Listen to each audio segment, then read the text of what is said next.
Good afternoon, everybody. Welcome back again for the last presentation of the day. Last but obviously not least, the sun is out in London, so I'm glad that you guys are all still here. That means something. As I said, last but not least, super excited to welcome Affirm, represented by Rob O'Hara, who's the CFO of the company.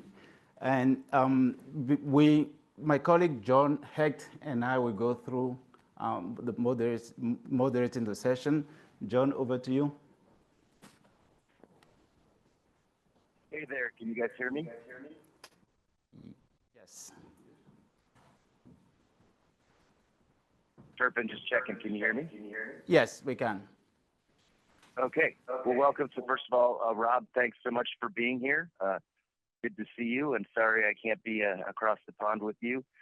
But I'm John Hecht, and I'm the senior analyst at Jefferies. I cover Affirm. As we all know, Affirm is a point-of-sale finance company that predominantly engages in buy now, pay later type of transactions and transactions processing. It's a technological-based platform that allows merchants and consumers to seamlessly engage in transactions, and in some cases, engage in services around transactions like financing of the transactions and all the settlement associated with transactions. Affirm's it's the largest buy now pay later in the U.S. Its key partners include Amazon and Shopify. It's currently entering into the UK, so we'll get an update on that today. The company has very attractive growth, top line growth in the mid 20%, customer growth over 20%, and then we've been seeing a very attractive expansion of operating margins and earnings power.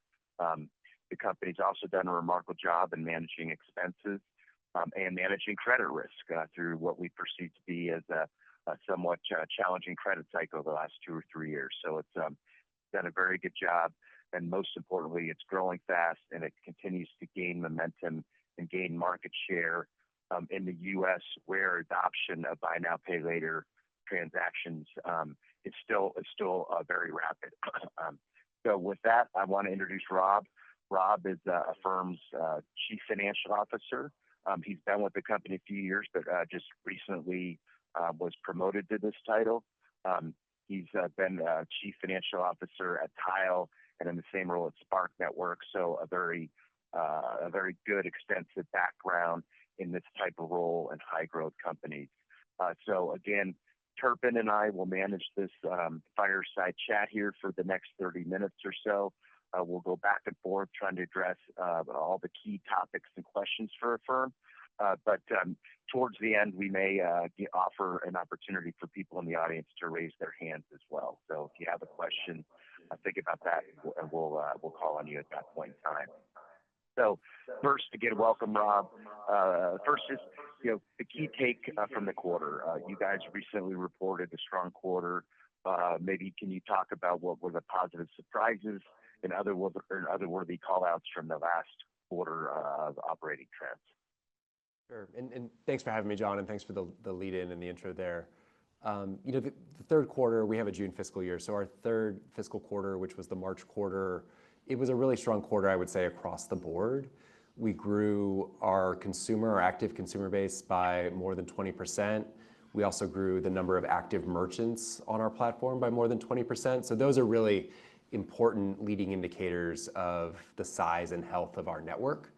And the growth in the network translated to our third consecutive quarter of accelerating GMV growth. We grew GMV 36%, which was faster than the same period in the prior year. So we're really proud of those stats. And I think it's a testament not only to the strong relationships we have within our merchant base, but also just the increasing interest that consumers have in our category. The category itself, we believe, is growing about 25%. So we're a clear market leader, growing slightly faster than the market at large, but it's great to have those tailwinds in terms of consumer adoption, and that's ultimately a big function of our growth.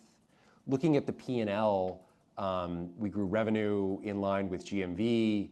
Our measure of transaction profit, revenue less transaction cost, grew north of 50% in the quarter. And the strong growth there translated to really nice adjusted operating income as well. We had about a 22% margin in the quarter.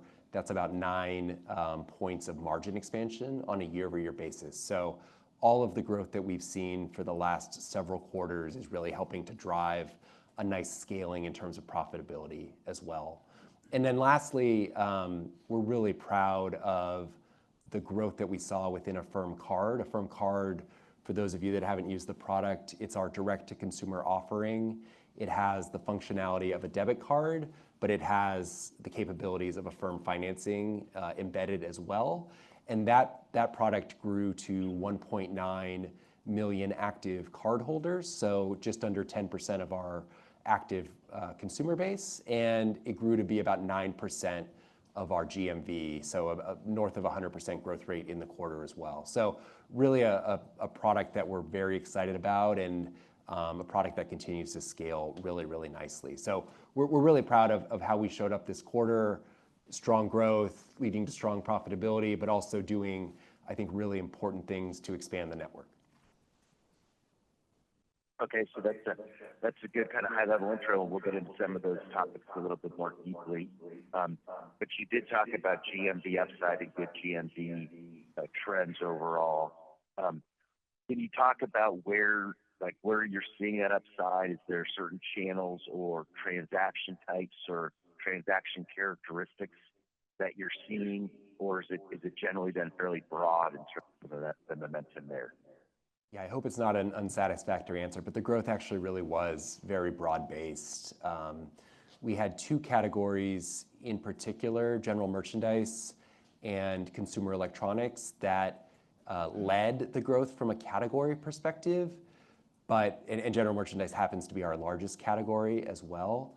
But otherwise, we saw really strong growth in almost every industry vertical that we track. You can also look at our growth in the quarter based on product type. We do a mix of loan products. We do pay in 4 loans, which are also common amongst our competitive set. But then about 85% of our business is done through monthly installment loans that are 3 months or longer. And each of those loan products grew really nicely as well. We saw the strongest growth of about 44% within our monthly 0% installment loans. We think that's a pretty differentiated product in the industry. It's not something that our competitors are doing at scale, and it converts really, really well for our merchants, and it's a product that our consumers really like. It gives them, obviously, the low cost of borrowing through a 0% loan, but we're able to extend the term lengths beyond a pay in 4 loan and go out 3 months or longer. So we're really happy with how the loan product is shaping up in terms of mix, and ultimately it's that mix that helps drive some of the profitability that I mentioned that we demonstrated in the quarter. Okay, and then just touching on margins in the quarter, your product level margins, or the gross margin, or we call it the RLTC, revenue less transaction costs, that has trended nicely, but also had upside relative to our expectations. Similarly, but I think from different sources, the operating income margin has also trended nicely. Maybe you can take us through what you, in terms of the product level mix or efficiencies or scales, what you're doing to enhance margins there, and then similarly at the operating income level. Sure, good question.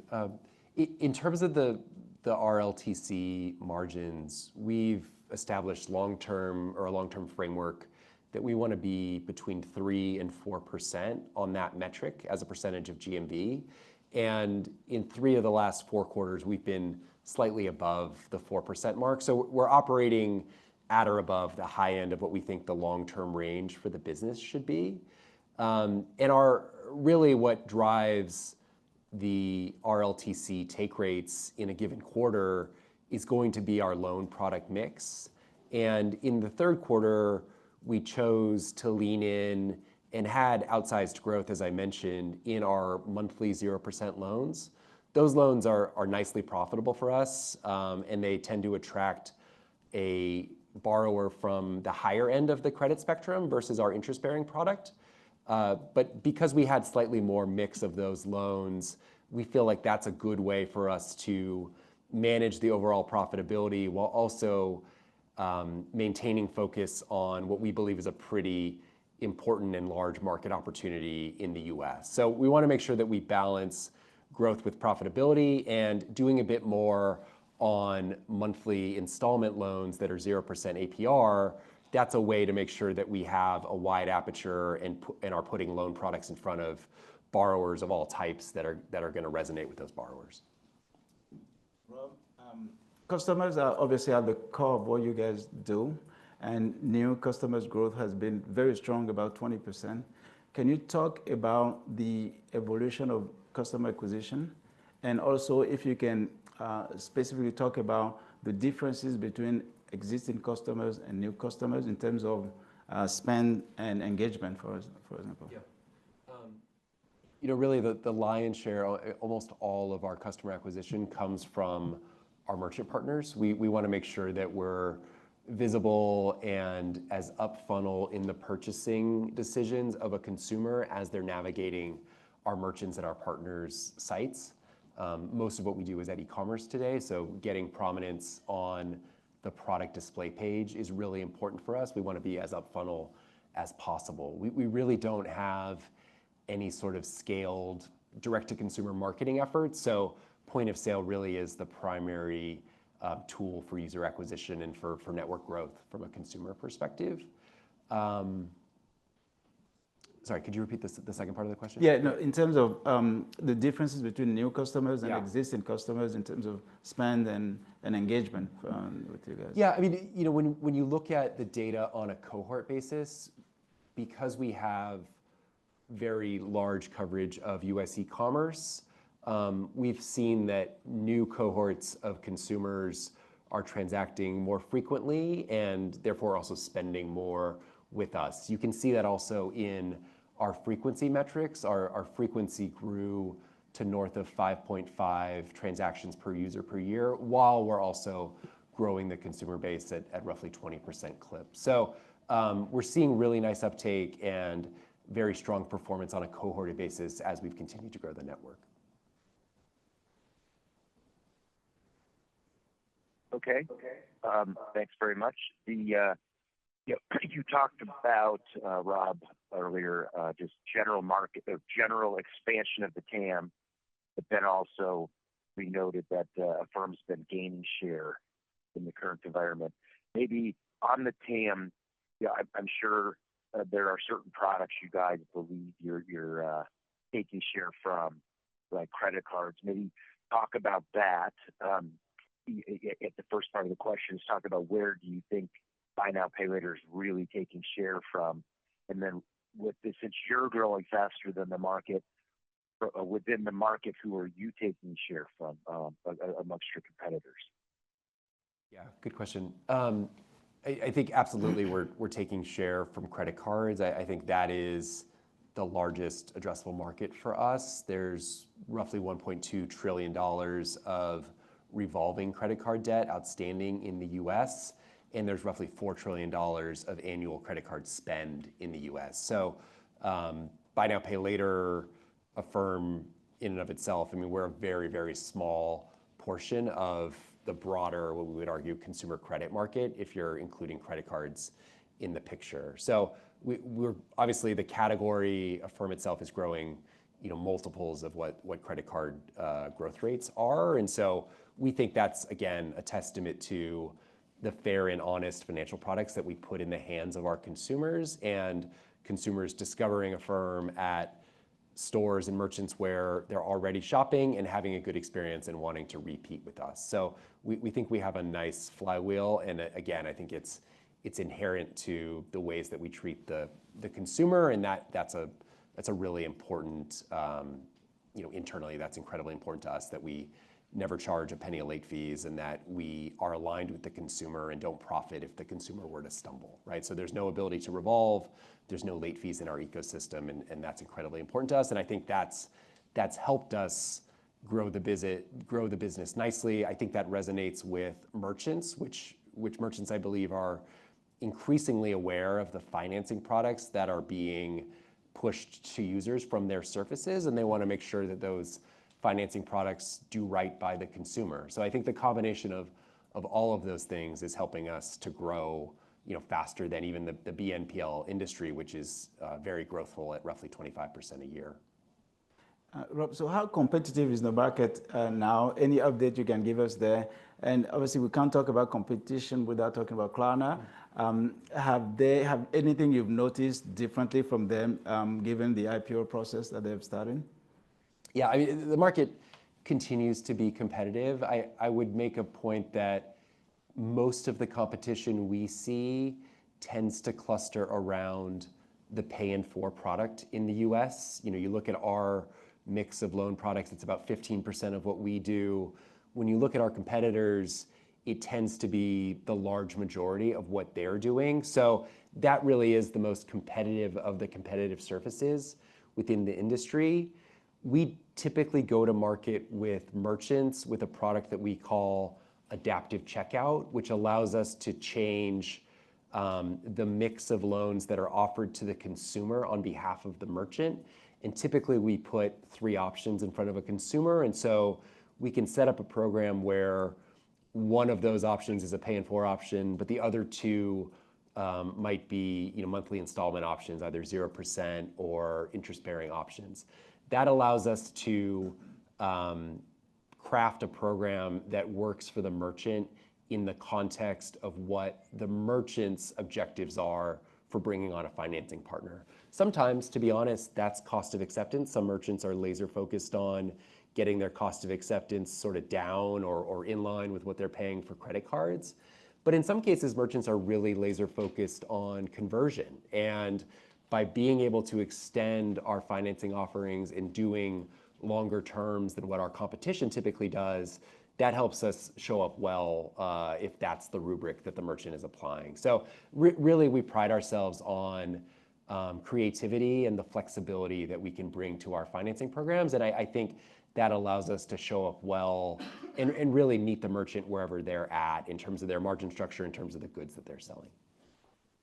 And then in terms of Klarna, I think Klarna has been a competitor of ours for the entirety of my tenure at Affirm. I've been here almost 5 years. They've grown the business in the US. The US is an expansionary market for them. We bump into them in RFPs. We're aware of them. I can't comment on how a financing event like an IPO is going to dictate their near-term strategy. But yeah, I mean, we definitely bump into them in the market. Okay. And want to turn to the consumer now. I think that's a big topic. Just spend trends, credit trends. How are the consumers? It seems like in the U.S. predominantly the consumers been more resilient than maybe we would have expected.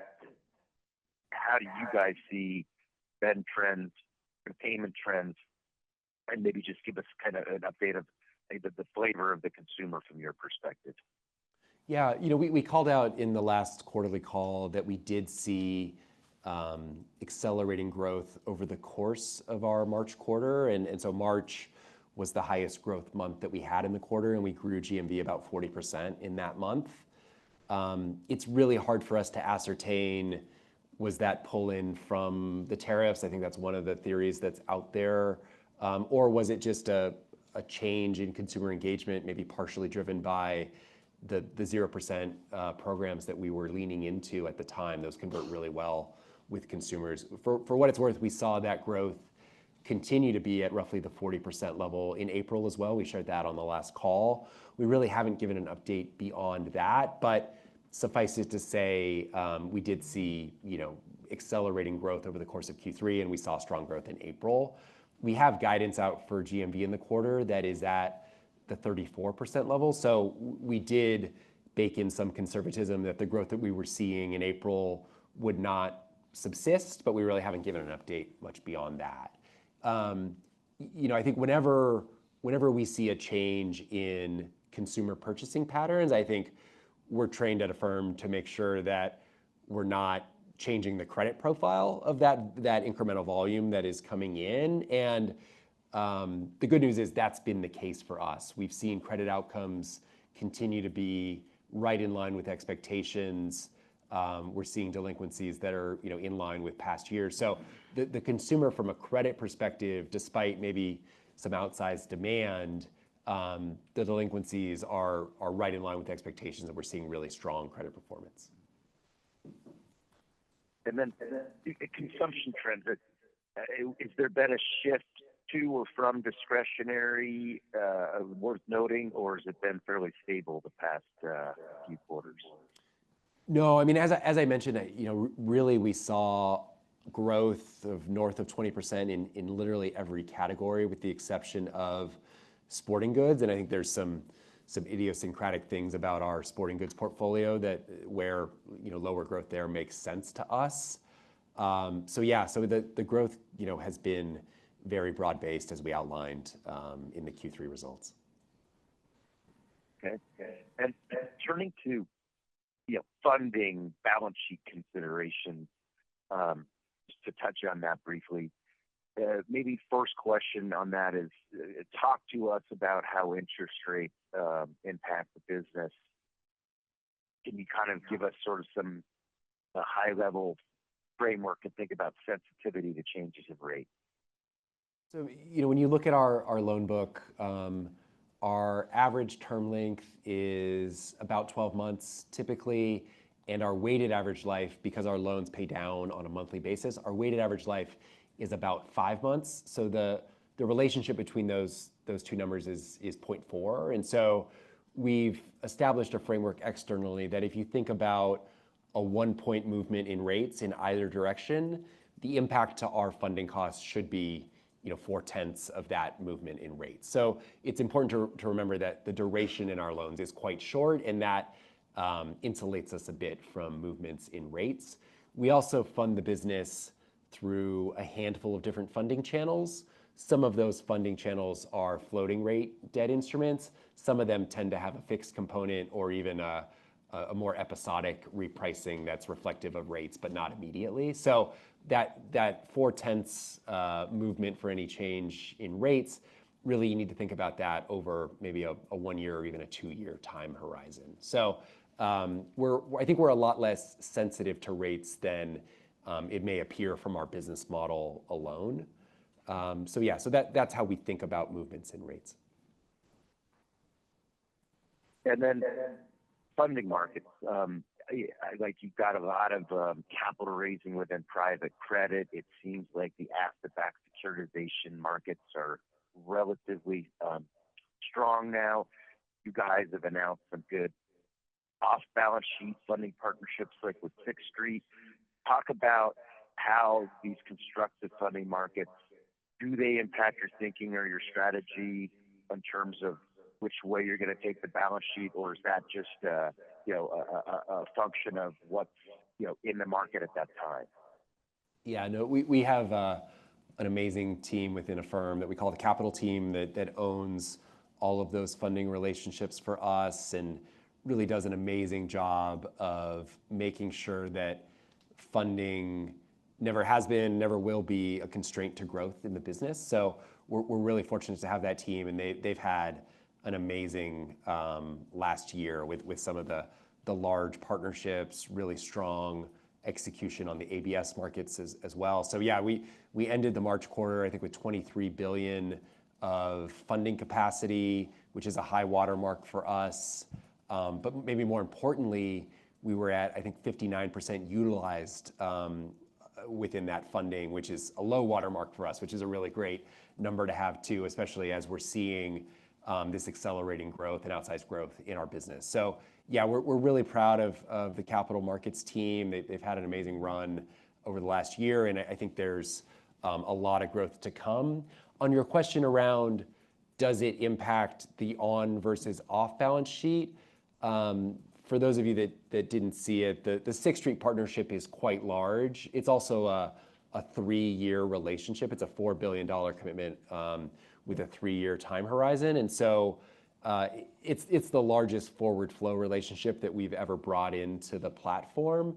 And so on the margin, that may mean that we're slightly more off balance sheet with our funding, just because we do have this new large partner that wants to put money to work with us. But other than that, we're always looking to add capacity across all three of our funding channels. As we add more capacity, we're able to, or as we add more volume and collateral, we're able to do larger ABS deals as well. So I think there's been nice growth across the board, and it won't really change our biases in terms of on versus off balance sheet. Rob, there is obviously a new administration in the US, just in case anybody didn't notice that. We've all felt it one way or the other. So my question is on regulation. Is there any update on regulation you can give us, or any changes coming up that you can talk about? Really, I mean, nothing to report. I mean, there has been some turnover at the CFPB with the change in administration in the US.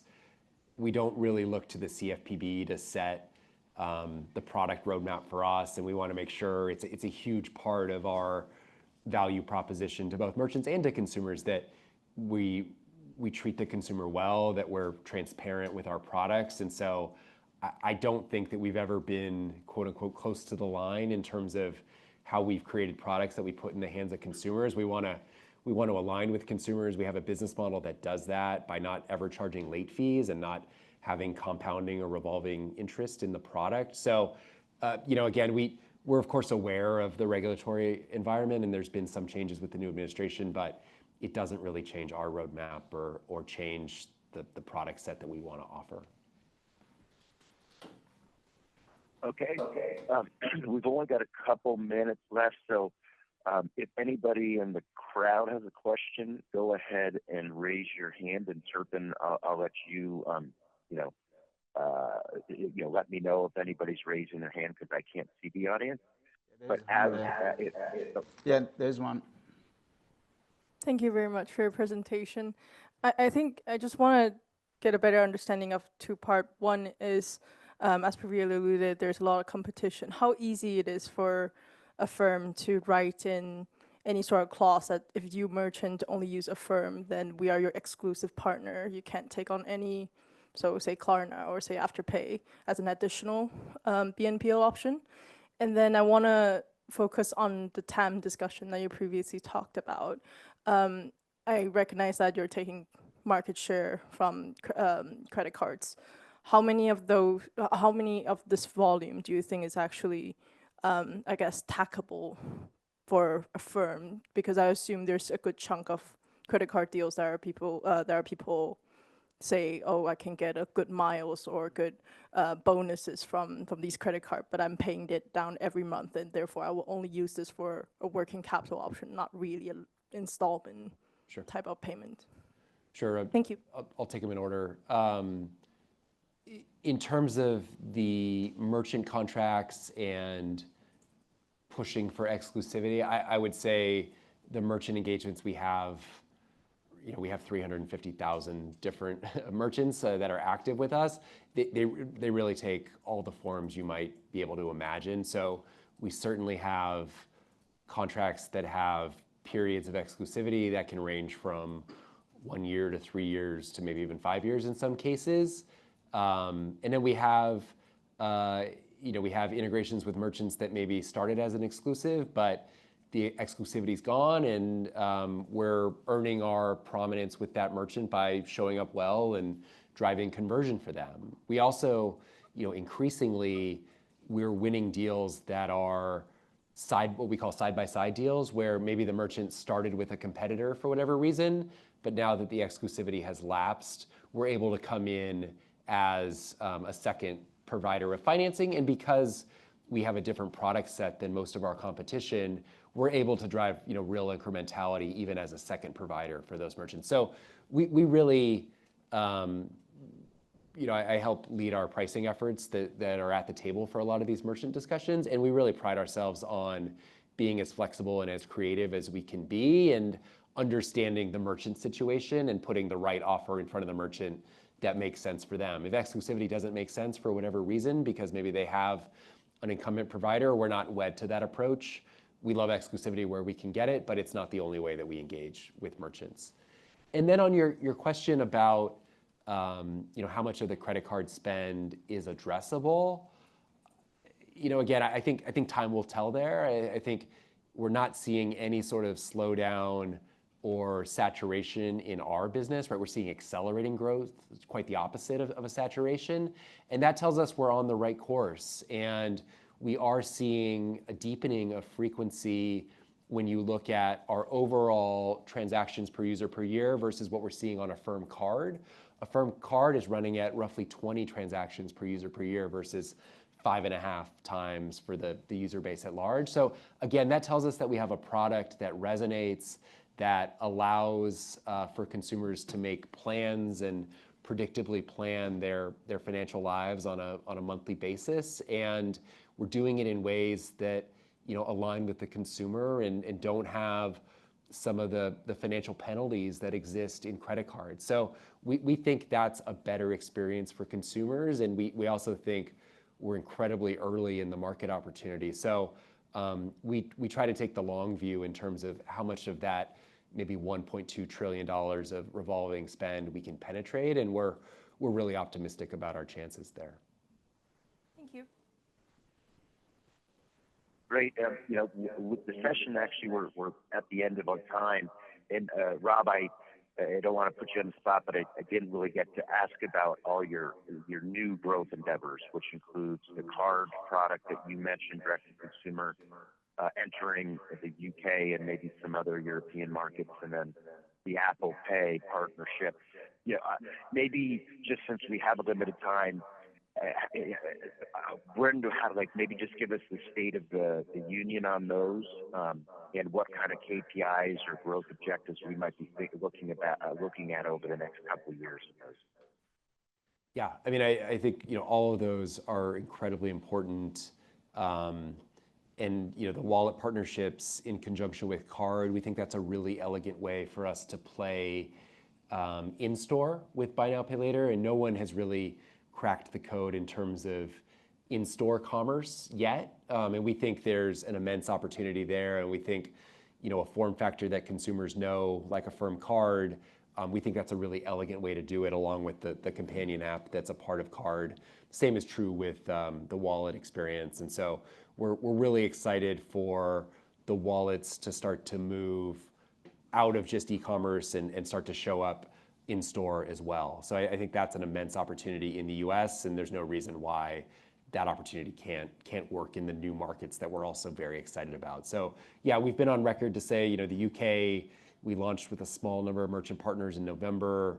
We're excited to get going with Shopify in the not too distant future. And we also are looking to expand in continental Europe and also looking to go into Australia in the long term too. So yeah, we're really excited about taking the Affirm brand out of just North America. All right. Well, we've got a little over a minute. Really want to thank you, Rob, and Turpin. Thanks for co-hosting this with me, and thanks everybody for participating. Have a good evening. Yeah. Thanks, John. Thank you. Thanks, Rob.